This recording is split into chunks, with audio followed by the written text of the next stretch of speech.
I'm not going to do a typical presentation today. I'm going to talk a little bit about the market. I'm going to talk a little bit about BHP Billiton Iron Ore's growth projects. And then I'm going to talk about a very important topic at the moment here in Western Australia, and that topic's people.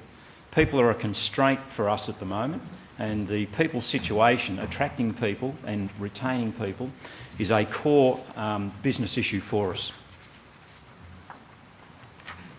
Just draw your attention to the normal disclaimer. So essentially anything I say shouldn't be regarded, maybe not too highly, but don't go and publicise it, although I noticed that there's some members of the press here. I'm sure they'll make something of it. So as Ralph said, BHP Billiton Iron Ore, we formed as a CSG, which is a customer sector group in the BHP Billiton talk, last year. We consolidated here in Perth after many years being quite a disparate group. As everyone knows, the iron ore business here for BHP Billiton has been around in the Pilbara for about 40 years. We've got high quality resources in the Pilbara, enough to last well into the mid, if not later, into this decade. We also have an interest in an iron ore pellet operation in Brazil called Samarco.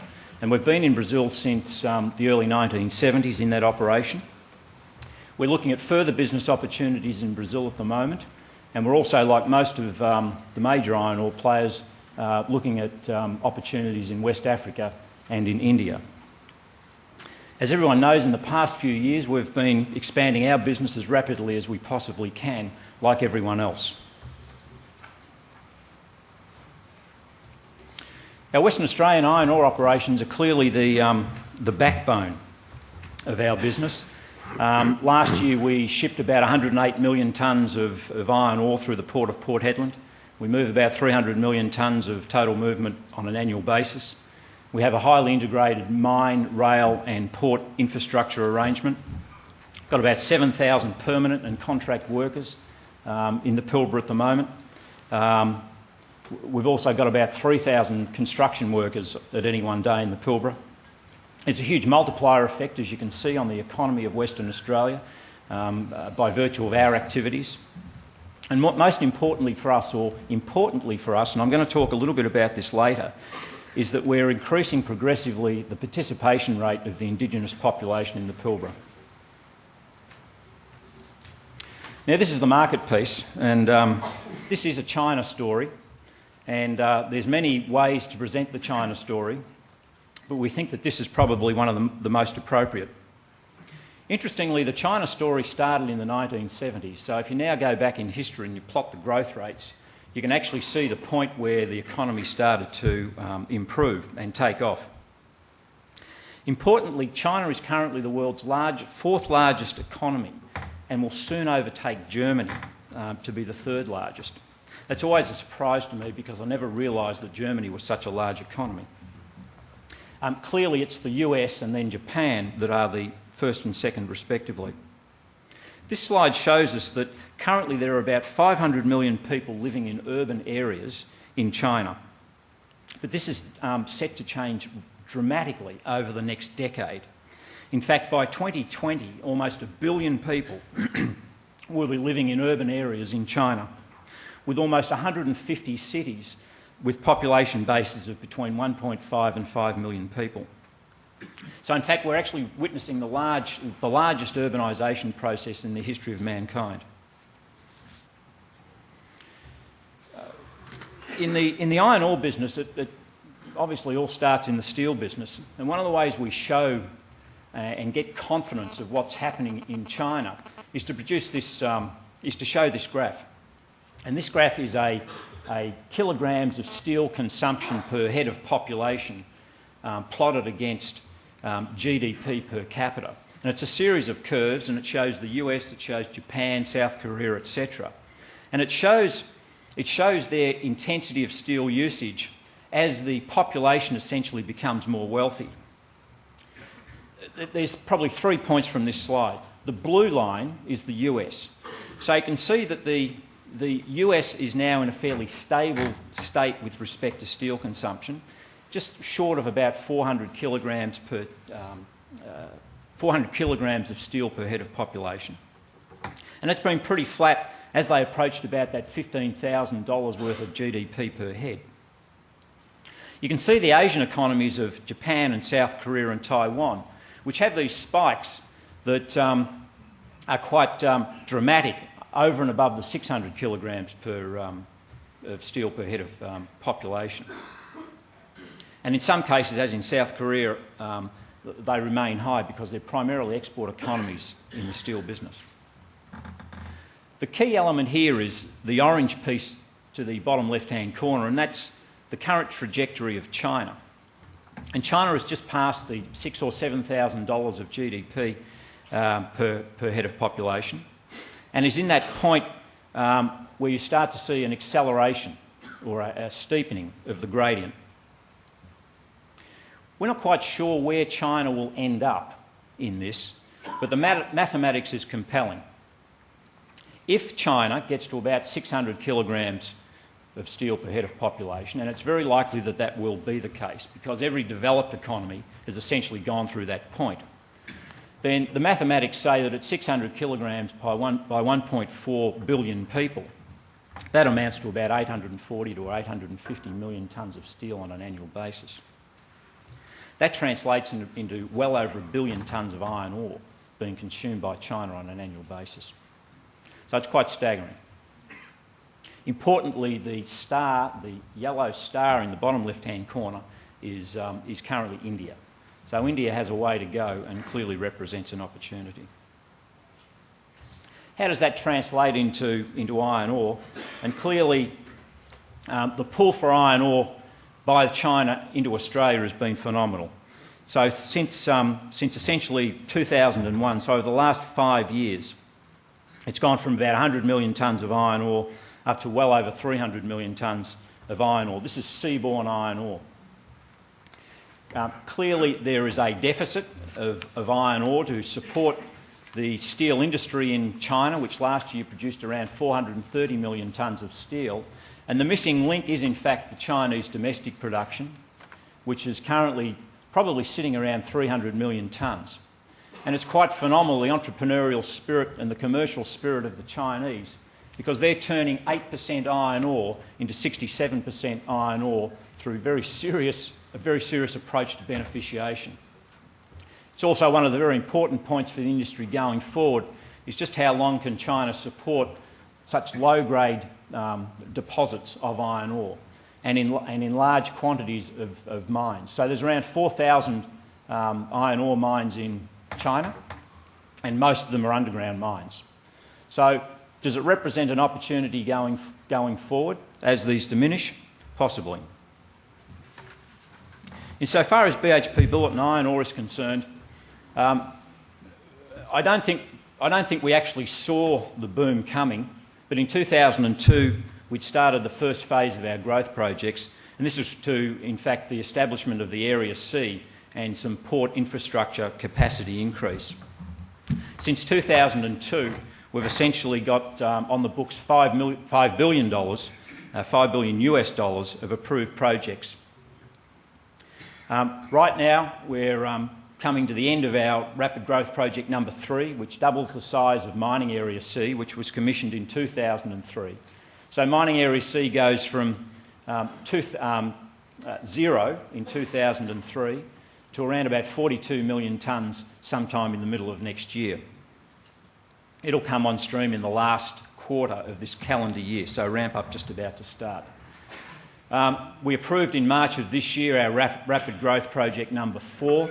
So this is a $2 billion project, and it takes our capacity from the 129 million tonnes, which is the RGP3 end state, to around about 155 million tonnes, and that ramp up will be underway around about 2010. Now, I mentioned previously that we have a fantastic resource base in the Pilbara. We certainly have enough iron ore to support those sorts of production levels well into this century, and in fact we have enough iron ore that we are currently in study phase around expanding our business by the middle of next decade to somewhere around 300 million tonnes per annum.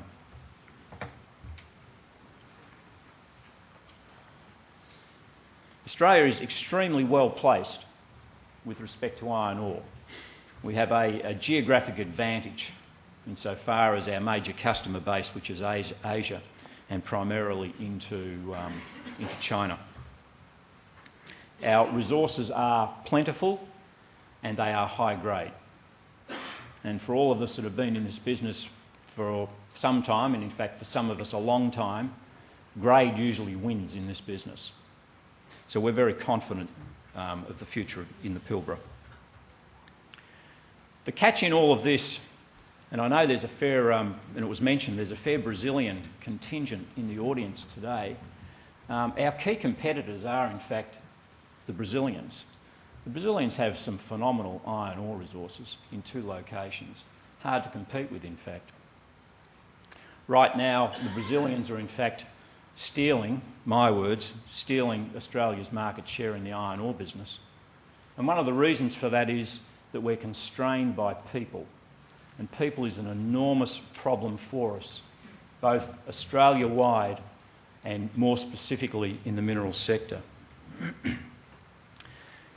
At the moment, we're not quite sure how we're going to build and then operate at a run rate of around about 300 million tonnes per annum.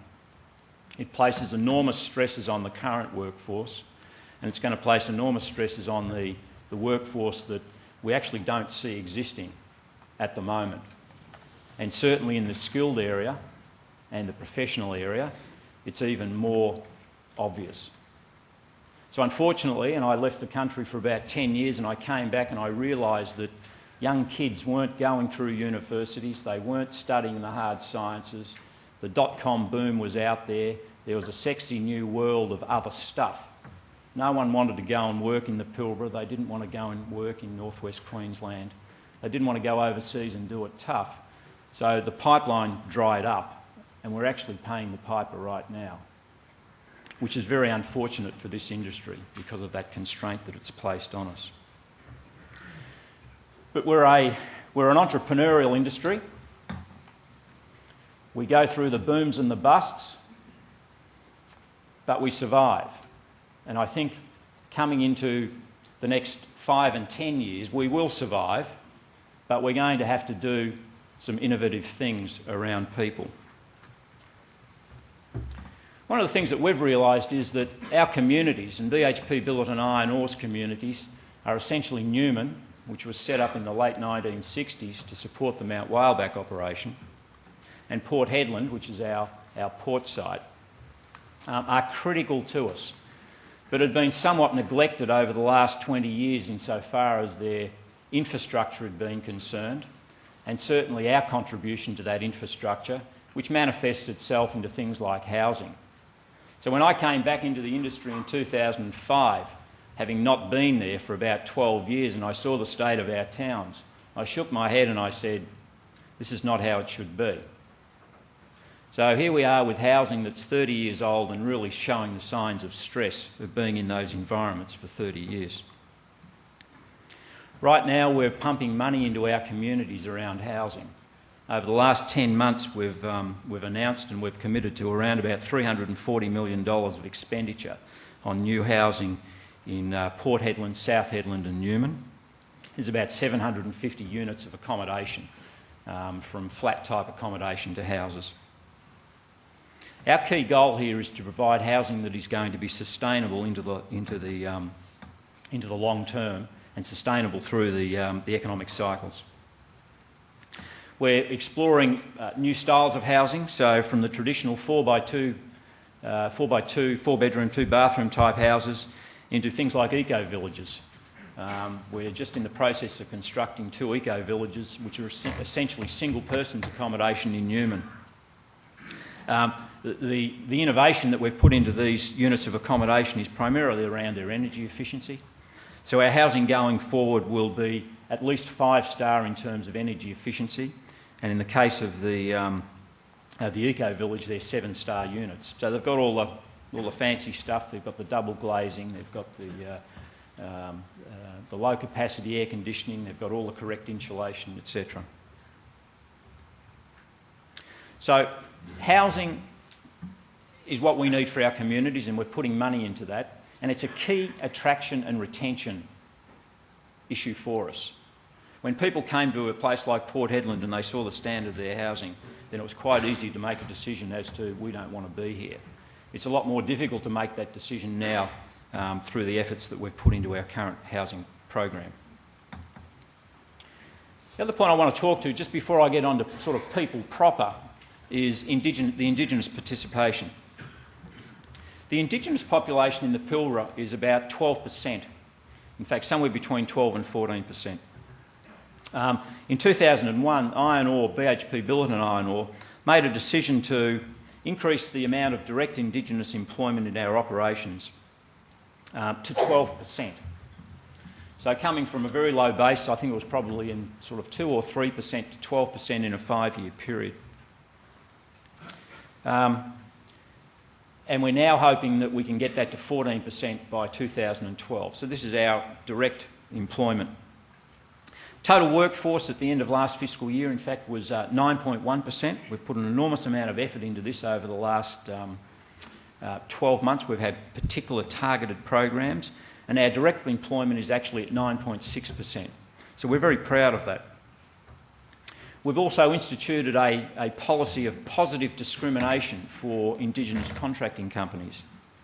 Right now we've got about 6 contracts worth about $10 million for Indigenous companies. And by 2010 we're targeting to have contracts to the value of $50 million from the Indigenous population. We've also got a broad range of programs underway that are addressing health education and capacity building. One of the reasons for that is that essentially the easy part of the population has been harvested with respect to the Indigenous employment potential. And we now have to get quite a lot deeper into our communities to ensure that we can sustain both the growth rate of the Indigenous population that we're hoping for and to maintain those people that are currently in our workforce. So efforts going into very much upstream activities in the Indigenous communities. There's still an enormous amount of work to be done, but it represents a key opportunity for us in our business going forward to fully realise the value of the Indigenous population in and around the Pilbara.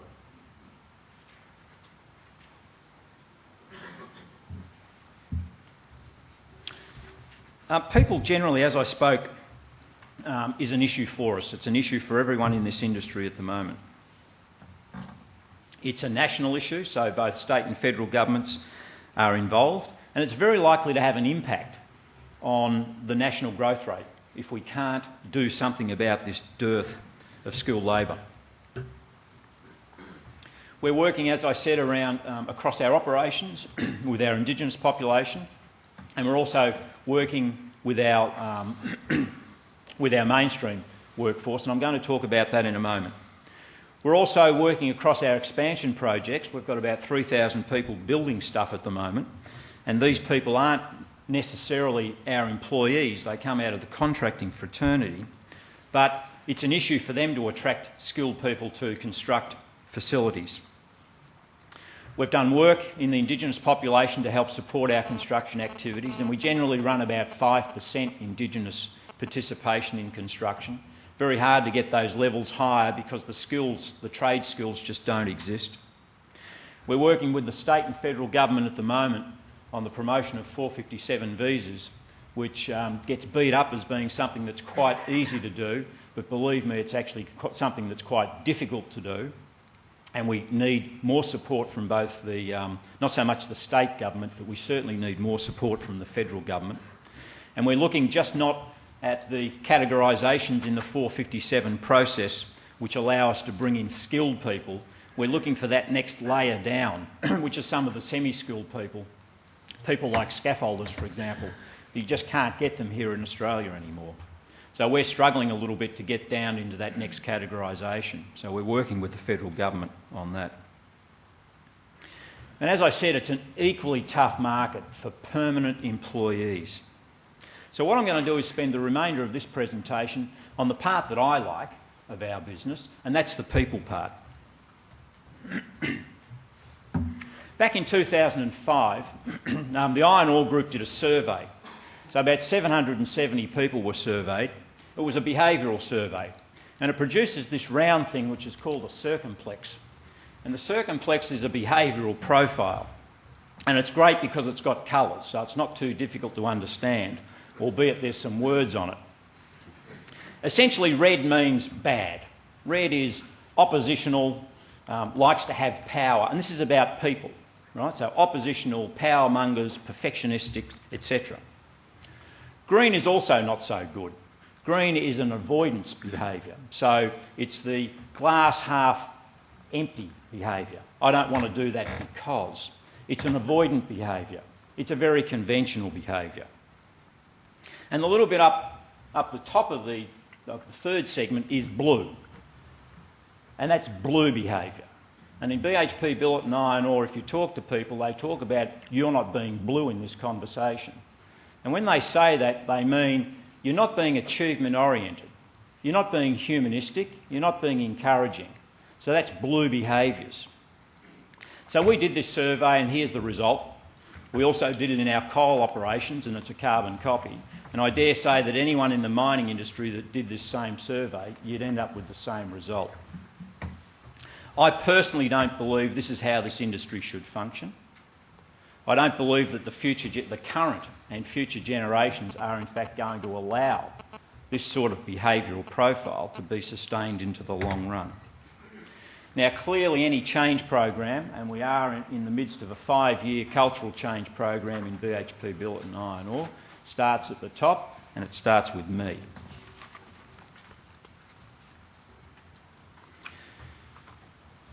So the journey starts with a firm belief in people.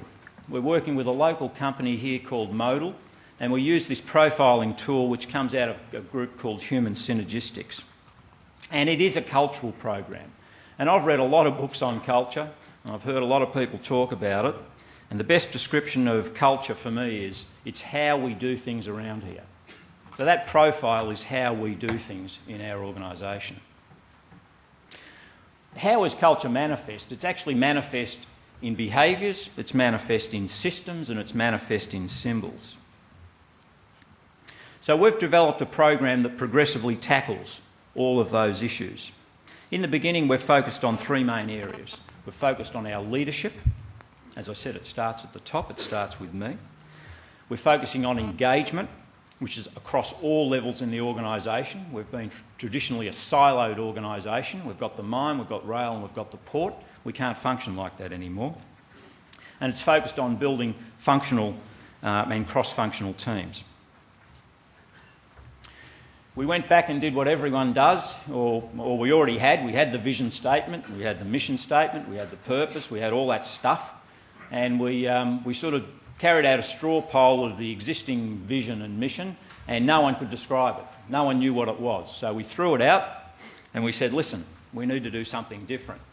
So I sat down with my leadership team and we said, listen, we've got to come up with something that's simple and that and is going to be easy to interpret and easy to understand, and hopefully is going to mean something to people.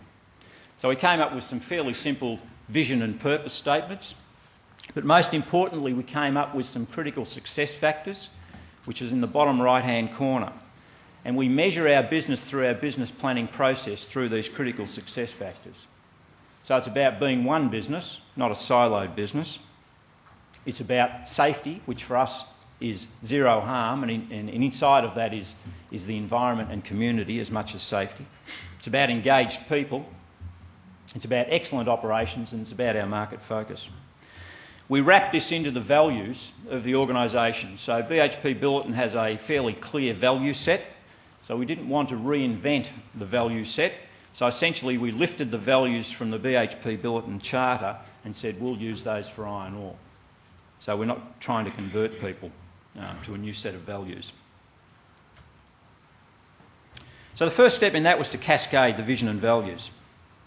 We've done that. We've tackled about 400 people down to supervisor level at the moment, and this year's a big year on cascading this down through the rest of the organisation.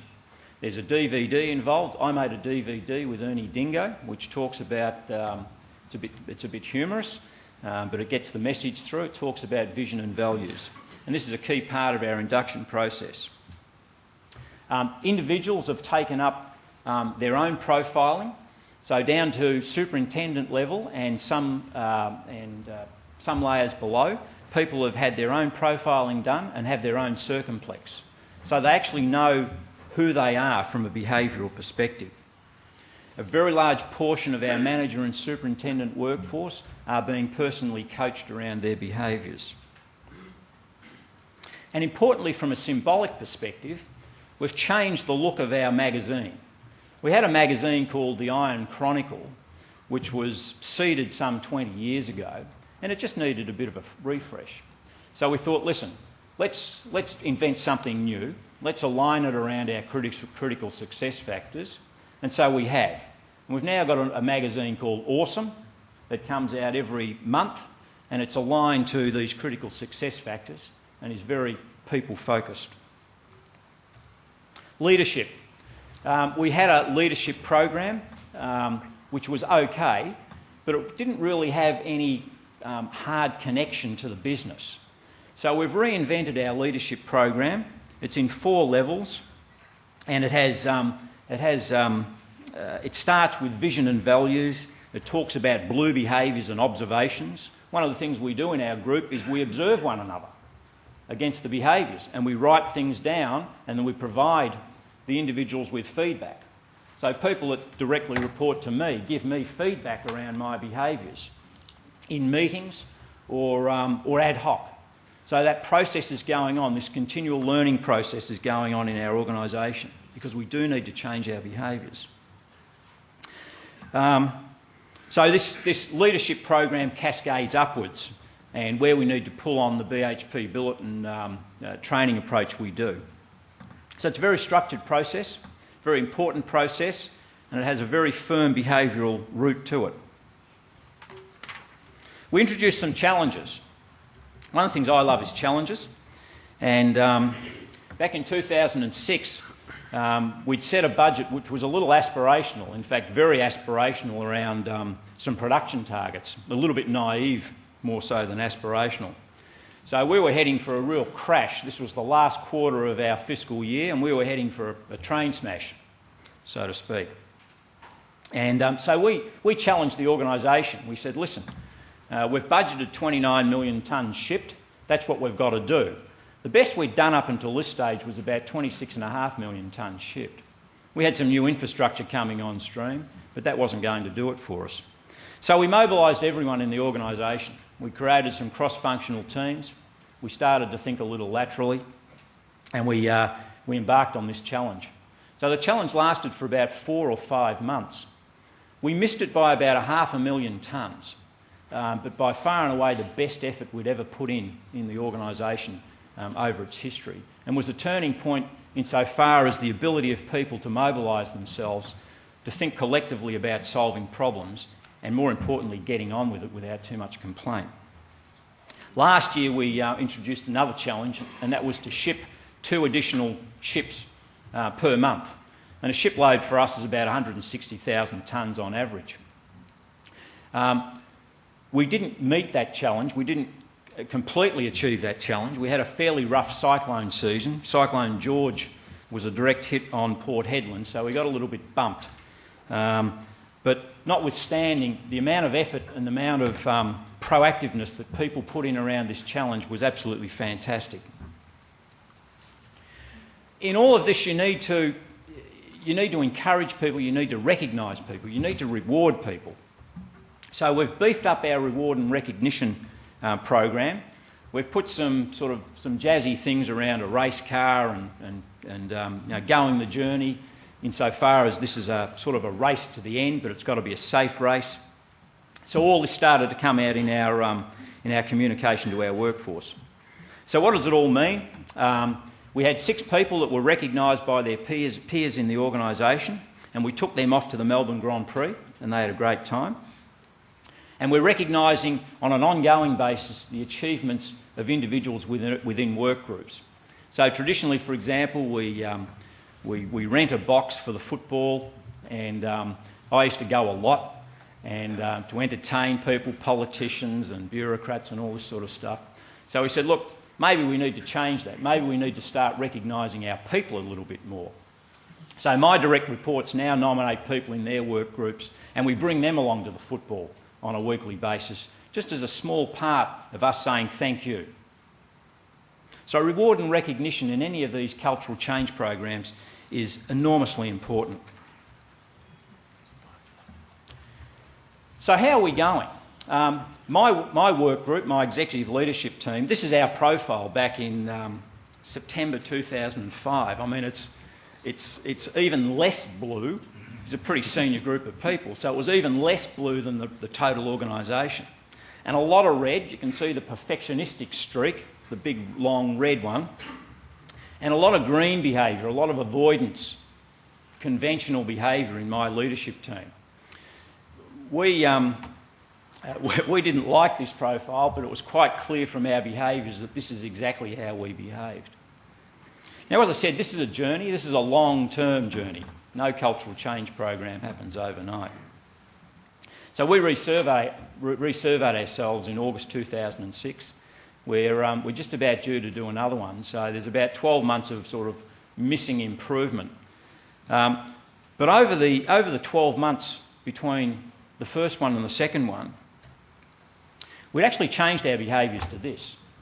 So we'd reduced our oppositional, our aggressive behaviour to one another quite dramatically. We've somewhat reduced our green behaviour, our conventional avoidance behaviour, and there's a little bit of work yet to be done on that. But most pleasingly, the blue behaviour, the achievement orientation, the humanistic encouraging part of our work is starting to take force. And this is a very pleasing result, and I dare say that if when we do resurvey ourselves, we'll see a lot more blue. Not quite sure about the red and the green, but I'm sure we'll see a lot more blue. So look, this is a great business to be in. This is a great time to be in the minerals business. China is going gangbusters, and it's likely to continue going gangbusters. The iron ore business for BHP Billiton will continue to grow and meet that demand. We're targeted, we're honed in on 300 million tonnes by the middle of the next decade, and that's going to draw on an enormous amount of effort from a whole range of people. Some of those people, or a lot of those people, we don't yet have. One of the most important areas for us is attracting people to our business. And once you've attracted them, you need to retain them. One of the ways that we're trying to ensure that we can both attract and retain people is to change our culture.